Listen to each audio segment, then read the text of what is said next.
Welcome to arts and spirituals. இன்றைக்கி நம்ம என்ன பார்க்க போகிறோம்னா சமையல் தான். ஃபஸ்ட்டு ஓலன், சில பேருக்கு தெரியாது, ஓலன்றது கேரளா டிஷ் தான்.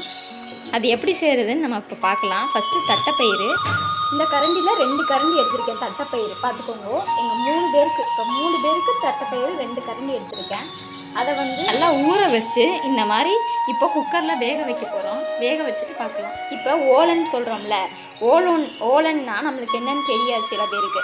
அது எதில் பண்ணுறோன்னா பரங்கிக்காவும் ப்ளஸ் தட்டைப்பயிறு இப்போ நம்ம வேக வச்சோமே அதுதான். இப்போ பரங்கிக்காயை இந்த அளவுக்கு நம்ம நறுக்கிக்கணும். நல்லா இந்த அளவுக்கு தெரியறதா உங்களுக்கு? இந்த அளவுக்கு நறுக்கி நல்லா அலம்பிக்கோங்க. ஏதாவது பூச்சி அந்த மாதிரி அதெல்லாம் போகிறதுக்காக அலம்பிக்கோங்க. இப்போ குக்கரில் வேக வச்சுருக்கோம் தட்டைப்பயிறு. ஆனதுக்கப்புறம் பார்க்கலாம்.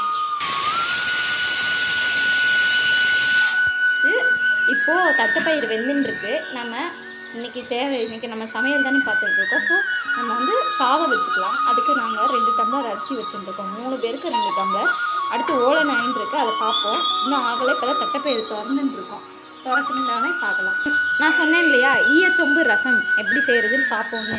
ஈயச்சொம்பு இதுதான். ஈயச்சொம்பு, இந்த ஈயச்சொம்பு ரொம்ப கும்போணத்தில் தான் ரொம்ப ஃபேமஸ் ஆனது. இந்த ஈயச்சொம்பு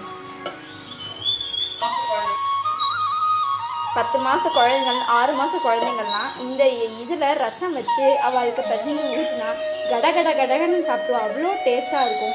இதை வந்து நம்ம ரொம்ப வெள்ளி மாதிரி அவ்வளோ பாதுகாக்கணும். ரொம்ப நம்ம கண்ணு போல் பாதுகாத்துட்டே இருக்கணும். ரொம்ப இந்த இது யூஸ் பண்ணும்போது இடுக்கியை மட்டுமே நம்ம பயன்படுத்தவே கூடாது. ஏன்னா இடுக்கி பிடிச்சிருந்தோம்னா நம்மளுக்கு அது அப்படியே உருகிடும். கைப்பிடி துணி இருக்குது பாருங்க, அதை வச்சு தான் நம்ம பயன்படுத்தணும். ரொம்ப சிம்மில் வச்சு தான் இதை வந்து ரசம் யூஸ் பண்ணுறதுக்கு பண்ணணும். பெருசில் வச்சோன்னு வச்சுக்கோங்க, நம்மளுக்கு இந்த ஈயம் இருக்குது பார்த்திங்களா, அது உருகிடும் ரொம்ப. இப்போது இந்த ரசத்தை ஈயச்சொம்பில் ரசம் வைக்கிறதுக்கு புளி கரைச்சிட்டு அதை வந்து இதில் விட்டுட்டேன். இப்போது இந்த புளி தண்ணியில் கொஞ்சம் ரசப்பொடியும் கொஞ்சம் ஒரு சிட்டிகை மஞ்சள் தூள் போட்டிருக்கேன். அடுத்து பெருங்காய கட்டி போட போகிறேன். போட்டாச்சு. இப்போது அடுத்து உப்பு போடணும். ரசத்துக்கு மெயினான தேவையானதே தக்காளி தான். தக்காளி வந்து நம்ம இப்போ சம்மருக்கு தேவையானது ஃபேஸ் பேக் கூட யூஸ் பண்ணலாம். தக்காளியை வச்சுட்டு அதை நறுக்கி அந்த விதையை வந்து ஃபேஸுக்கு கூட போடலாம். அது ஒரு ஃபேஸ் பேக்காக கூட வச்சுக்கலாம் நம்ம. நெக்ஸ்ட்டு கொஞ்சம் ஒரு சிட்டிகை வெல்லம் போட்டிருக்கேன், அதை காமிக்கலை, போட்டுட்டோம். தக்காளியை இந்த மாதிரி அரைச்சிக்கணும். இப்போது அரைச்சிட்டு பார்க்கலாம். அதை வந்து அப்படியே தக்காளி முழுசாகவே போட்டுட்டு அரைச்சிக்கலாம். நம்ம மிக்சியில் தானே அரைக்க போகிறோம், அதனால். இப்போது இந்த மாதிரி நல்லா அரைச்சிருக்கு. அதில் கொட்ட வேண்டிதான். இப்போது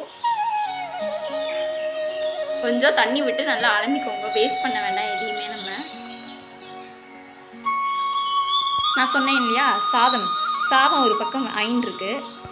தட்டைப்பயிறு நம்ம நல்லா வேக வச்சு எடுத்துட்டுருக்கோம். இப்படி தான் இருக்கும் தட்டைப்பயிறு வேக வச்சுட்டோம். எல்லாமே போட்டுட்டு ரசத்தை வந்து இந்த மாதிரி நல்லா சிம்மில் எவ்வளோ உங்களால் சிம்மில் வைக்க முடியுமோ அந்தளவுக்கு சிம்மில் வச்சாச்சு. இப்படி எல்லாத்தையுமே போட்டுட்டு ரசத்தை வச்சிடணும் அடுப்பில் நம்ம. சரியா? சரி, இப்போ கொஞ்ச நேரம் கழித்து பார்க்கலாம். இப்போ பார்த்தீங்களா, சாதம் குக்கரில் நல்லா சவுண்டு வந்துட்டுருக்கு. ரசம் நல்லா கொதிக்கிறது பாருங்க. நல்ல மனம், என்ன ஒரு மனம் வருதுன்னா அவ்வளோ ஒரு மனம். இப்படி தான் சிம்மிலேயே வச்சு நல்லா மெதுவாக கொதிக்கட்டும். ஒன்றும் அவசரமே இல்லை. இதெல்லாம் நீங்கள் என்றைக்கு ஆற்றுல இருப்பீங்களோ அன்றைக்கி சாதாரண நாள் பண்ணால் போதும். ஏன்னா இப்போ வேலைக்கு ஓடுறவாள்லாம் பண்ணால் இது அவசரத்துக்கு பண்ணவே முடியாது. ரொம்ப நிதானமாக பொறுமையாக பண்ணணும். ஓலன் செய்ய போகிறோம் நம்ம. ஃபஸ்ட்டு ஓலனுக்கு பச்சை மிளகாய் தேவை. அதை இந்த மாதிரி கீறி வச்சுக்கோங்க நல்லா. அதுக்கப்புறம் ஒரு சீன்சட்டி எடுத்துக்கோங்க. இந்த மாதிரி ஒரு நல்ல சீன்சட்டி எடுத்துகிட்டு தண்ணி ஊற்றிக்கோங்க. கொஞ்சம் தேவையான ஒரு 1.5 டம்ளர் தண்ணி விட்டுக்கோங்க. விட்டு நல்லா இப்போ கொதிக்க வைங்க. இப்போ ரசம் ஆயின்றிருக்கு ஒரு பக்கம், சாதம் ஆகிடுது. அது திறந்தோடனே காமிக்கிறேன். இப்போ இதெல்லாம் தேவையானது. ரசத்துக்கு பருப்பு, ஓலனுக்கு தேவையானது இதெல்லாம். இப்போ வந்து இது கொதிச்சக்கப்புறம் நம்ம பார்க்கலாம். இப்போ இது தண்ணி நல்லா கொதிக்க வச்சோம். எதுக்கு கொதிக்க வச்சோன்னா பரங்கிக்காயை நல்லா வேகணுன்றதுக்காக தான். இப்போ பரங்கிக்காய் எல்லாத்தையும் அதில் போட்டுறணும். நம்ம ஒவ்வொன்றா போட்டுருக்கோம். போட்டக்கப்புறம் பாருங்கள். இப்போது அந்த பரங்கிக்காய் எல்லாமே போட்டாச்சு. போட்டுட்டு பச்சை மிளகாய் கீறி வச்சுருந்தோம் பார்த்தீங்களா, அதுவும் போட்டுட்டோம். இப்போ தண்ணீர் எல்லாம் நல்லா கொஞ்சம் வேகட்டும். அந்த பரங்கிக்காய் கொஞ்சம் மஞ்சத்தூள் போடணும். மஞ்சத்தூள் போடுறது எல்லாத்துக்குமே நம்ம மஞ்சத்தூள் போடணும். ஏன்னா பாக்டீரியா ஏதாவது இருந்தால் அது போயிடும். அதுக்காக தான் நம்ம எல்லாமே மஞ்சத்தூள் சிட்டிகைனாலும் கண்டிப்பாக போட்டு தான் ஆகணும். இப்போ இதை நல்லா மூடி வச்சாலும் நல்லா வெந்துடும் பாருங்க. வெந்தக்கப்புறம் பார்க்கலாம். ரசம் நல்லா கொதிச்சுன்னு இருக்கு. தழ நல்லா கொதிக்கிறது பாருங்க. நல்லா கொதிச்சுன்னு இருக்கு. அப்போ தான் அந்த பரங்கிக்காய் நல்லா வேகும். அதுக்காக தான் கொதிக்க விடுறது. இப்போது நம்ம பருப்பு தண்ணி நல்லா இது பண்ணிட்டோம், கலந்தாச்சு. ரசத்துக்கு பருப்பு தண்ணி விடுறதுக்கு ரெடி பண்ணிட்டு இருக்கோம். கொஞ்சம் நல்லா வெந்தக்கப்புறம் இப்போ உப்பு போட்டுட்டோம். அதுக்கு தேவையான அளவு உப்பு போட்டுக்கோங்க. இப்போ திரும்பி இந்த மாதிரி மூடி வச்சுக்கோங்க நல்லா. இப்போது பருப்பு தண்ணியை மட்டும் விட்டுக்கோங்க. விட்டுன்றதுக்கப்புறம் இப்போ நம்மளுக்கு தேவையான அளவு எவ்வளோ வேணுமோ விட்டுக்கலாம். இப்போ 3 பேருக்குன்னா இப்போ இவ்வளோ போதும், அந்த மாதிரி விட்டுருக்கேன். இப்போ தட்டைப்பயிறு வேக வச்சுருந்தோம் பார்த்தீங்களா, அதை இப்போ கொட்டிக்குவோம். நம்ம எல்லாத்தையும் கொட்டிட்டு ஒரு கலர் நல்லா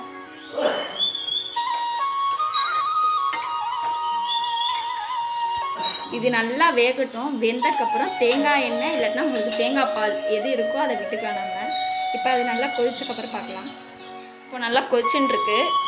இப்போ அது ரசமும் ரெடி ஆகிடுச்சு பாருங்க. நல்லா ரசத்துக்கு கொத்தமல்லி போடும்போது இந்த மாதிரி நறுக்கிண்டு கொத்தமல்லி நறுக்கிண்டு கொஞ்சம் தண்ணியில் போட்டு வச்சிட்டோன்னா தானாகவே மண்ணெல்லாம் போயிடும். அதனால் இந்த மாதிரி பண்ணிக்கோங்க. அது ஒரு சீக்ரெட் டிப்ஸ். இது சாதம் ரெடி ஆகிடுது. கொத்தமல்லி போட்டாச்சு. இப்போது நான் சொன்னது எல்லாருக்கும் தெரியுமான்னு எனக்கு தெரியல. நான் என்ன சொல்கிறேன்னா, இப்போ எல்லோரும் ஃபஸ்ட்டே வாங்கிட்டு வந்துட்டு இந்த மாதிரி நறுக்கி அலங்கி வைப்பேன். அதுக்கு பதிலாக அப்படியே உள்ள வச்சுட்டு நம்ம தேவைக்கும் போது இந்த மாதிரி தண்ணியில் போட்டுட்டு அதுலேருந்து எடுத்து இப்படி போட்டுட்டோம்னா முடிஞ்சது. ரசம் ரெடி. பரங்கிக்காய் ஓலன் தயாராகிட்டே இருக்குது. தேங்காய் எண்ணெய் விட்டு நல்லா தழபலான்னு கொதிச்சுன்னு இருக்கு. அவ்வளோதான், ரெடி ஆகிடுது. இப்போ அடுப்பு ஆஃப் பண்ணிட்டோம். நம்ம இந்த மாதிரி தான் இருக்கும். கொஞ்சம் தண்ணியாகவும் இருக்கும், கொஞ்சம் திக்காகவும் இருக்கும். ஆற நல்லா கெட்டியாகிடும். நம்ம அதுக்கு ரொம்ப கெட்டியாகவும் பண்ணக்கூடாது, ரொம்ப தண்ணியாகவும் பண்ணக்கூடாது. அவ்வளோதான், எல்லாம் ரெடி ஆகிடுச்சு. வாங்க சாப்பிடலாம். இந்த வீடியோ உங்களுக்கு பிடிச்சிருந்தா லைக் பண்ணுங்க, ஷேர் பண்ணுங்க, மறக்காமல் சப்ஸ்கிரைப் பண்ணுங்க.